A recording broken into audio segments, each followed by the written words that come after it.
Inicia agora Proclame o Evangelho, um programa voltado para o estudo das boas novas na Palavra de Deus, a Bíblia Sagrada.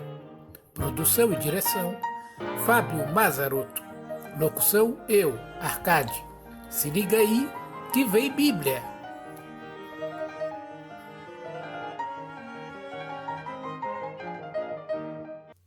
Olá, amigo. É sempre bom ter a sua companhia neste início do programa Proclame o Evangelho. Estudo bíblico que vai da criação até Cristo. Esta série que vai de Gênesis a Atos dos Apóstolos, pegando o cerne, o principal dentro da palavra de Deus. E na última lição, nós vimos ali que Deus resolveu destruir toda a criação. Mas, ainda bem, que houve um homem que achou graça diante de Deus. O nome dele era Noé. E graça significa favor não merecido. Graça é algo que ninguém merece. Ou seja, Noé achou graça diante de Deus. Não foi porque Deus achou Noé engraçado. Foi exatamente porque ele não merecia. Mas qual era a diferença de Noé? A Bíblia fala que Noé andava com Deus. Agora, Noé nasceu desligado de Deus. Por que Noé andava com Deus? Por que Deus fala que ele era um homem justo e perfeito em suas gerações? Pelo simples fato de que Noé tinha depositado toda a sua confiança, toda a sua fé naquele libertador que Deus prometeu que viria para salvar a raça humana, e nós sabemos que ele já veio. Mas como nós estamos vendo a história no passado, Noé acreditava que Deus enviaria o Salvador, que ele enviaria aquele que esmagaria o poder de Satanás sobre as nossas vidas para lhe dar de novo vida espiritual, vida eterna com Deus. E Deus então chamou Noé para construir quantas arcas? 4 arcas, é isso? Não, apenas uma arca. Quantas portas tinha a arca que Noé iria construir? 3 portas. 3 portas, isso? Não.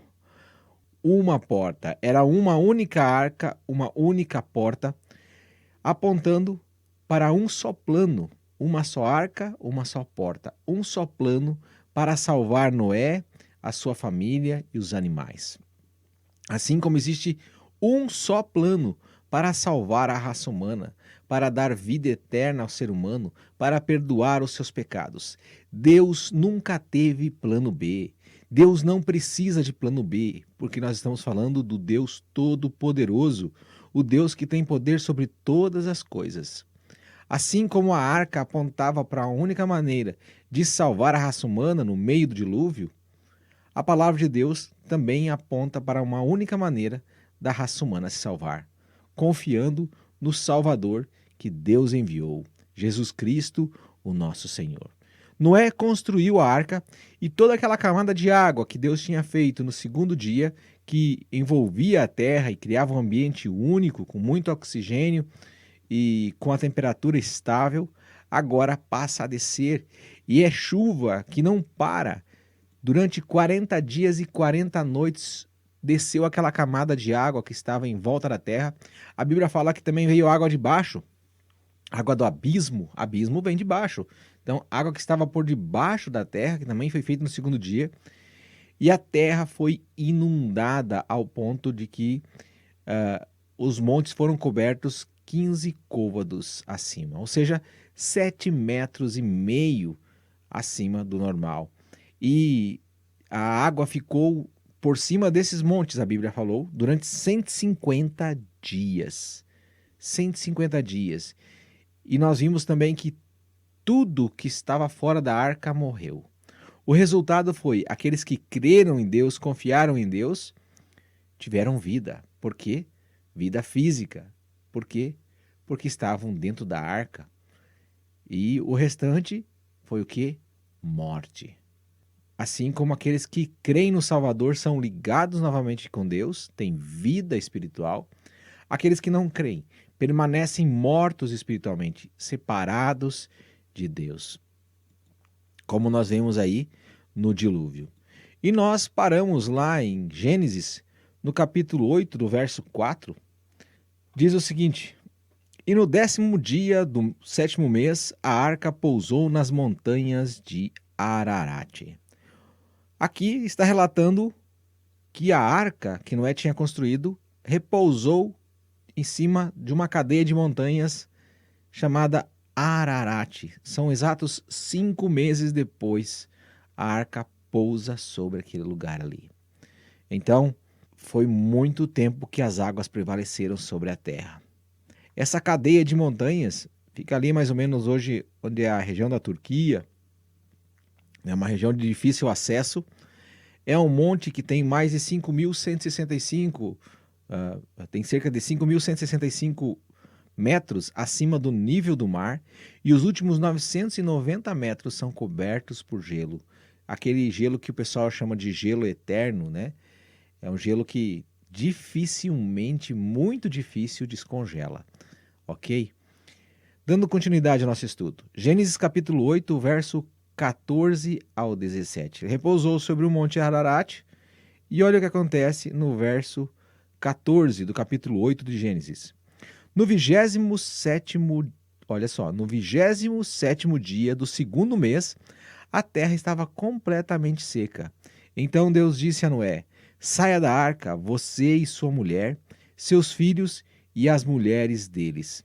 Faça que saiam também todos os animais que estão com você, as aves, os animais grandes e os animais pequenos que se movem rente ao chão. Faça-os sair para que se espalhem pela terra, sejam férteis e se multipliquem. Deus aqui ordena que Noé saia da arca. Ele esperou que Deus ordenasse ele entrar na arca. Deus fechou a porta pelo lado de fora, como nós vimos na lição passada. E agora, apesar de ter repousado sobre o Monte Ararat, apesar de ele ter soltado alguns animais, como a pomba, como um corvo, ele só sai da arca quando Deus manda ele sair. Isso era muito importante. Disso dependia a sobrevivência de todos os animais que ali estavam. A terra precisava ter, de novo, plantas para sustentar. A terra deveria sustentar os animais, senão eles iriam morrer. Na arca, eles tinham comida. E Noé e seus filhos e suas noras, bem como sua mulher, tratavam eles todos os dias. Então Noé sai da arca e, como nós vimos no relato aqui, é no ano 601 da vida de Noé. Nós vemos a história lá que começa no ano 500 de Noé, 100 anos para fazer a arca, mas no ano 600 começa aí o dilúvio. Então foram 1 ano e 17 dias, se nós contarmos quando começou a chuva. Seria 1 ano e 10 dias. Então no dia 27 do 2º mês do ano 601 da vida de Noé, eles saíram da arca. Ele estava lá todo esse tempo. Não foram 40 dias e 40 noites. Foram 1 ano e 17 dias. Ok? Desde que Noé entrou na arca, muita coisa aconteceu. Mais de 1 ano lá dentro. A chuva demorou 40 dias para cair toda aquela água. Depois a água permaneceu por 150 dias. Levou mais 150 dias para baixar a água. Até que então Deus ordena que Noé saia. Gênesis capítulo 8, verso 20. Depois Noé construiu um altar dedicado ao Senhor e, tomando alguns animais e aves puros, ofereceu-os como holocausto, queimando-os sobre o altar. Uma das primeiras coisas que Noé faz depois de sair da arca com a sua família e mandar embora os animais, ele constrói um altar feito de pedra, né? Ele coloca lenha sobre o altar e ele sacrifica um animal. Noé e sua família, eles já tinham sido salvos do dilúvio? Sim, o dilúvio tinha acabado. Mas então por que ele precisa fazer um altar e sacrificar a Deus? Noé estava lembrando da promessa que Deus havia dado lá no Jardim do Éden para Adão e Eva, que ele enviaria um inocente para morrer no lugar do culpado.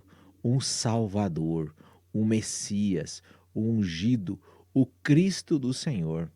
Noé estava se lembrando da promessa de Deus, na qual ele confiava. Ele confiou em Deus e Deus o salvou fisicamente, bem como toda a sua família. Mas ele continuava confiando em Deus, que Deus iria salvar a sua alma e o seu espírito para estar sempre com Deus. Noé foi salvo da destruição das águas e da morte física. Aqueles que estavam separados de Deus, infelizmente, morreram. Agora, Noé esperava o filho da mulher que esmagaria o poder de Satanás sobre as nossas vidas, o Salvador. O que aconteceu com o Jardim do Éden é a pergunta que fica, né? Depois de todo esse dilúvio, não deve ter sobrado muita coisa, certo? Então, como eu havia prometido, onde é que foi parar o Jardim do Éden? Agora, ele foi tudo destruído pelo dilúvio. Foi completamente destruído pelo dilúvio o Jardim do Éden. A pergunta que fica é: por que existe tanto petróleo na região do Oriente Médio? Exatamente porque ali ficava o Jardim do Éden. E petróleo, né? O Jardim do Éden ficava ali naquela região ali que tem o Iraque, o Irã, a Arábia Saudita, né? E essa região aí tem muito, muito petróleo. A maior parte do petróleo do mundo, das reservas de petróleo, estão ali. Você sabe do que é feito o petróleo? O petróleo é feito pela decomposição de corpos de animais, vegetais, pessoas pressionados sobre uma alta pressão. Então, o que aconteceu ali durante o dilúvio, toda aquela água, toneladas de lama comprimiram a vegetação e os animais, e essa compreensão criou o petróleo que nós temos hoje. O maior cemitério do mundo está naquela região. Ali estava o Jardim do Éden. Tinha a maior vegetação, a maior concentração de animais, tudo estava ali. Então isso explica porque aquela região tem uma grande quantidade de petróleo. E possivelmente você já tenha usado parte desse petróleo do Jardim do Éden para ir trabalhar. Ok? Vamos dar continuidade? Já está respondida aí a dúvida onde é que foi parar o Jardim do Éden? Ele foi destruído e virou petróleo. Isso mesmo, petróleo não levam milhares ou milhões ou, né, de anos para ser criado. Ele pode ser feito em laboratório com o resto de plantas, animais, sobre uma alta pressão. Claro que isso é inviável, certo?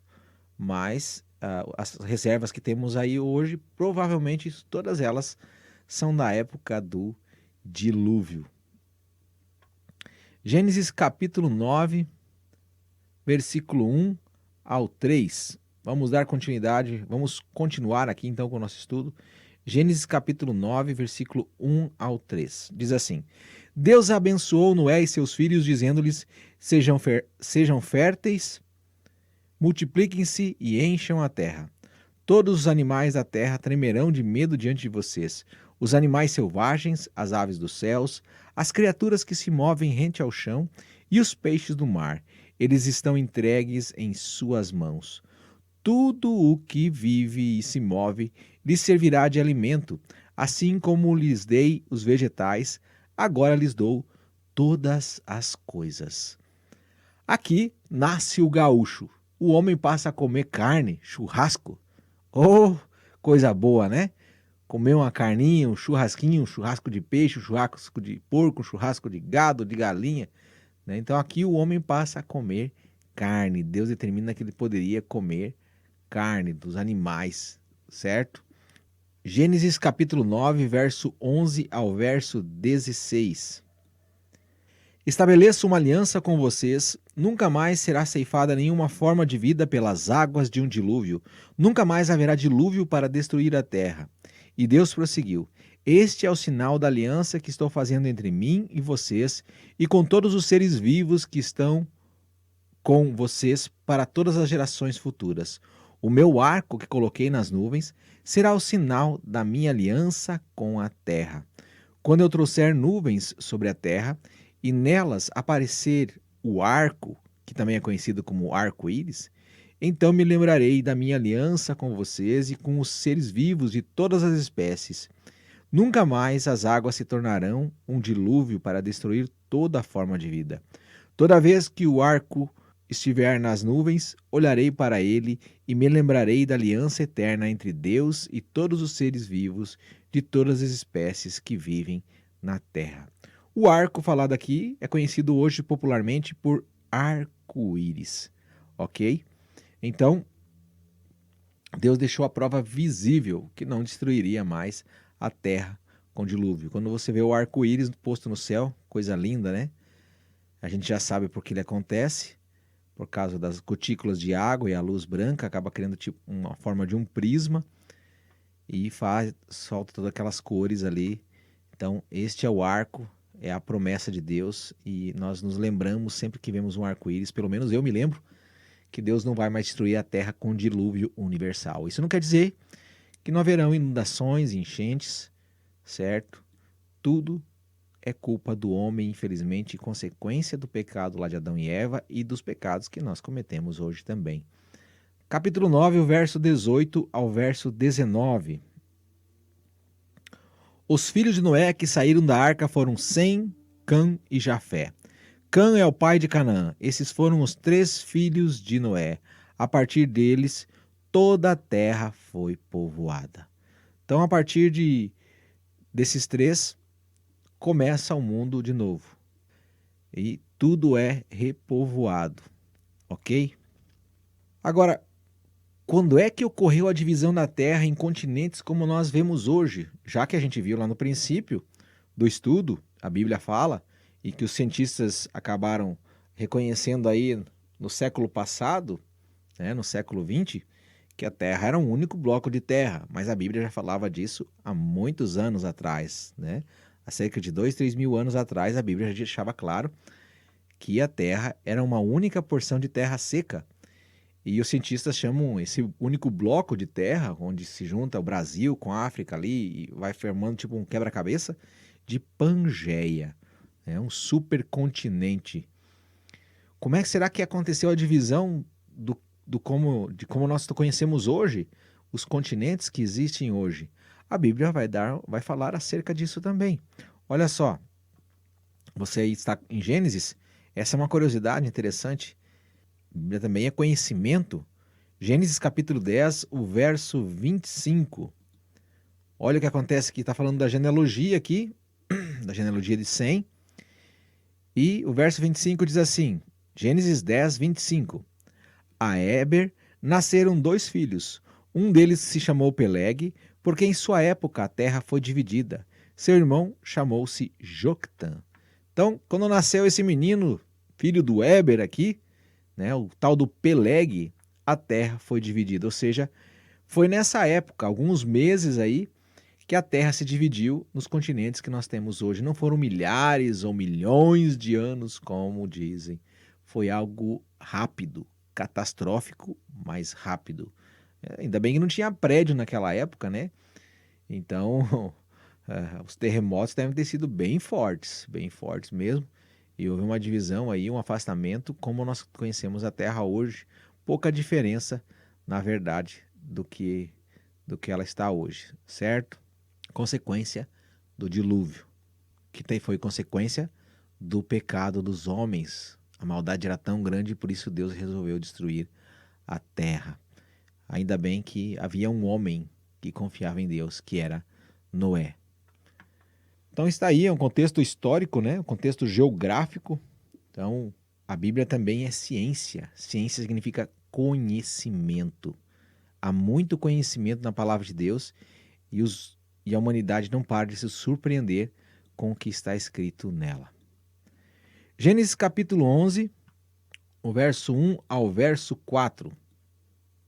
No mundo todo havia apenas uma língua, um só modo de falar. Saindo os homens do Oriente, encontraram uma planície em Sinear e ali se fixaram. Disseram uns aos outros, vamos fazer tijolos e queimá-los bem. Usavam tijolos em lugar de pedras e piche em vez de argamassa. Depois disseram, vamos construir uma cidade com uma torre que alcance os céus. Assim, nosso nome será famoso e não seremos espalhados sobre a terra. Ah, você conhece essa história, ou pelo menos você já deve ter ouvido falar dela. O que acontece aqui? A humanidade falava uma única língua, certo? Então, só tinha uma língua e Deus tinha dado uma ordem lá para Noé, quando saiu da arca, e para os seus filhos, que eles deveriam se multiplicar e encher a terra, ou seja, era para se espalhar na terra. E agora eles já resolvem fazer o contrário daquilo que Deus diz e resolvem se se juntaram ali naquela planície de Sinear, construir uma cidade e depois construir uma torre que chegava aonde? No céu.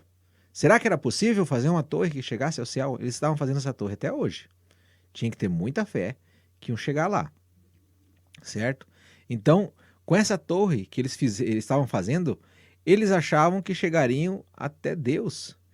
Eles queriam ter o nome deles conhecido. Você lembra o nome de alguém que participou da construção da torre de Babel? Eu não conheço. Eles queriam chegar a Deus do jeito deles e da maneira deles. Você já viu isso acontecer anteriormente, dentro do estudo que nós estamos vendo lá na Bíblia? Adão e Eva tentaram resolver o problema do pecado da maneira deles e do jeito deles, fazendo aquelas roupas com folhas de figueira. O filho deles, Caim, tentou resolver o problema do pecado como? Com os frutos da terra, dizendo para Deus que ele poderia resolver o seu problema, em vez de confiar que haveria necessidade do inocente morrer no lugar do culpado. Ele não quis confiar no plano de Deus. O homem tem a tendência e o orgulho a querer conquistar um lugar no céu. Isto é impossível, como é impossível um galho cortado de uma árvore voltar para o local onde ele estava e se enxertar novamente naquele lugar. É impossível. A planície que eles construíram, a região de Sinear, é ali entre o sul do Iraque, né, e o norte do Kuwait, ali onde fica o rio Tigre, o rio Eufrates, certo? Então é aquela região ali, que depois mais tarde surge uma civilização chamada Babilônia, um império chamado Babilônico, vem de Babel. Essa é a região da Torre de Babel, que nós estamos vendo aqui. Eles resolveram construir essa torre, certo? Que ficou conhecido como Torre de Babel. Olha o verso 5. O Senhor desceu para ver a cidade, a torre que os homens estavam construindo. Gênesis 11:5. O Senhor desceu para ver a cidade, a torre que os homens estavam construindo. A ideia aqui de Deus descer, como é que funciona isso? Deus não é onipresente? Deus não está em todos os lugares? Sim, porque ele desceu. A Bíblia utiliza muitas expressões que mostram a presença de Deus ou atribuem características humanas a Deus para que nós tenhamos um entendimento correto daquilo que está acontecendo. É por isso que aqui está escrito que Deus desceu para ver a cidade, certo? Essas expressões, elas são chamadas de antropomorfismo, ok? Para que o ser humano possa compreender aquilo que Deus está falando. Olha o verso 6. E disse o Senhor: eles são um só povo e falam uma só língua e começam a construir isso. Em breve nada poderá impedir o que planejam fazer. Venham, desçamos e confundamos a língua que falam, para que não entendam mais uns aos outros. Assim o Senhor os dispersou dali por toda a terra e pararam de construir a cidade. Então veja só, desçamos e confundamos. Aqui está presente Deus Pai, Deus Filho e Deus Espírito Santo, a Trindade. Por isso está no plural, desçamos. Um único Deus em três pessoas. Isso mesmo que você ouviu, um único Deus em três pessoas. Nós já vimos isso lá no começo e no decorrer da Bíblia a gente vai ver várias vezes. Você não vai encontrar a palavra trindade na Bíblia. Você vai encontrar Deus Pai, Deus Filho e Deus Espírito Santo. Um Deus em três pessoas diferentes.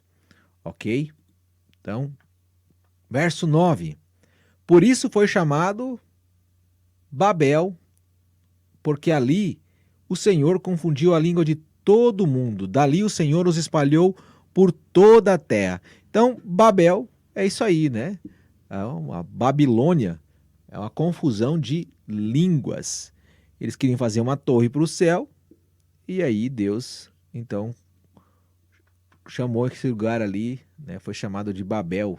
E dali, né, de Babel é que saem todos os troncos linguísticos que existem hoje. Então o pessoal estava construindo lá, o outro pedia tijolo, começaram a falar cada um de uma língua diferente, não tinha mais como prosseguir com a construção, não tinha mais como eles conviverem juntos e eles acabaram então se separando por causa da falta de comunicação.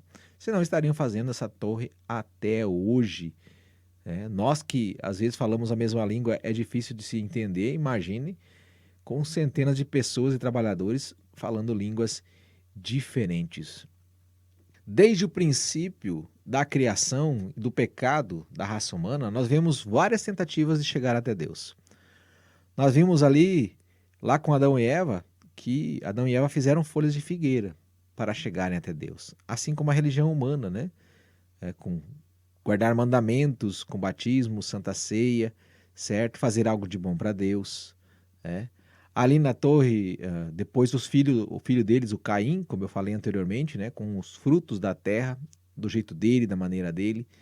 Depois nós vemos pessoas na cena terrível ali do dilúvio se agarrando em galhos e não se salvaram, todas elas morreram, né? Morreram, imagina 40 dias chovendo, você molhado, tem hipotermia, não aguenta, né? Sem comida, agarrado no tronco de uma árvore, não existe como. Todos morreram, a Bíblia afirma, tudo morreu. E agora, aqui na Torre de Babel, nós vemos aí que o homem tenta chegar a Deus de novo, do seu jeito e da sua maneira, pelo seu próprio esforço. Muitas pessoas dizem que você tem que subir um degrau de cada vez. Você tem que guardar mandamentos, né? Guardar a lei, você tem que ser bondoso, você tem que ser obediente, você tem que respeitar as tradições, você tem que ter uma religião, tem que fazer caridade, ou seja, por boas obras. Eles conseguiram chegar até Deus? Não. Você acha de fato que seguindo uma religião você vai chegar até Deus? A Bíblia pode ser usada pelas religiões, mas ela não pertence a uma religião. É o livro que Deus deixou para que você conheça Ele e para que você confie no Filho da mulher que esmagaria o poder de Satanás sobre a sua vida, sobre a minha vida, sobre as nossas vidas. O Salvador que Deus prometeu que enviaria. Ok? Na semana que vem nós vamos ver que Deus vai chamar alguém muito especial para dele fazer uma grande nação. Nós iremos dar continuidade ao estudo da Bíblia, que vai de Gênesis a Atos dos Apóstolos, conhecendo um pouco da história de um homem muito especial que deu origem à nação que Deus escolheu para trazer o Salvador da raça humana. E quais eram os problemas que ele e sua esposa tinham. E nós veremos então como Deus irá agir através da vida desse homem, para que através dele todas as nações da terra sejam abençoadas. Um forte abraço e até o nosso próximo programa.